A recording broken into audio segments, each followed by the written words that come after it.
Well, you have such wide-ranging interests: ecotherapy, archaeotherapy. But let's start with your story. How did you find yourself going down these paths?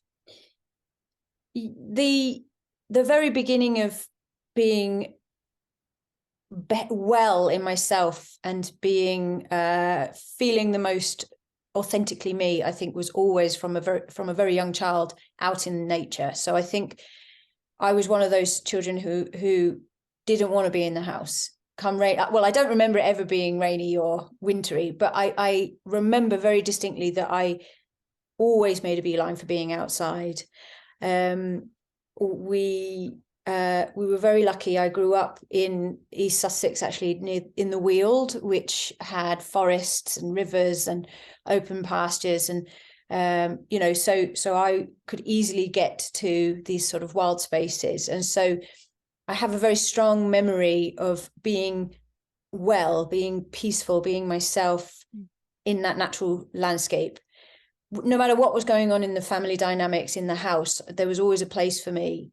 So I think really my trajectory as a grown-up and then as an academic and as a professional is always actually about being able to return to a sense of being connected to the land. And I think that as time's gone on, I first started out as an archaeologist, as a field archaeologist, because I had that really strong feeling of being connected, that I wanted to be connected, literally grounded in the ground with my hands in the dirt.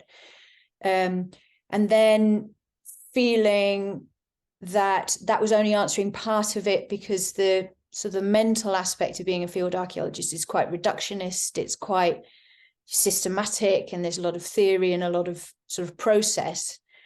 So I felt that being an archaeology background wasn't the whole answer, but it was very much part of it. And I realized that the sort of softer side of belonging to the land was missing. And so that was when I started exploring that, really, and noticing, 10 years ago, 15 years ago, that there wasn't really a language about earth-based connectedness, especially not in sort of therapeutic language. It wasn't obvious, although there had been a lot of literature and a lot of work already been done in sort of deep ecology and things like that.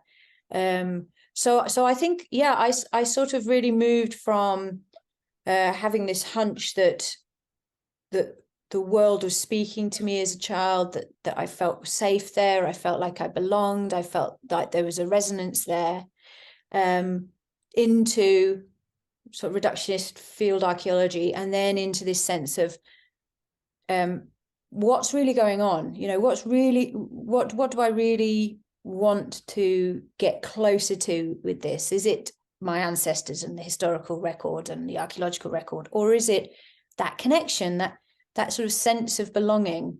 And so as the years have gone by, I've sort of retrained in ecotherapy, in green economy as well, working out the how to, on a cultural level, on an economic level, how to guide our behavioral patterns in a more kind of cultural way. And so now, fast forward to now, my role is I'm a trained ecotherapist, which is sort of environmental practices to help people feel connected to the landscape, very much on a sort of basic level, like people just needing a little bit of nature connection because they live in cities and they need to just get out and about, or the more deeper, nuanced levels of more emergent animist connections to sense deeper sort of psychological nuances that the landscape can offer.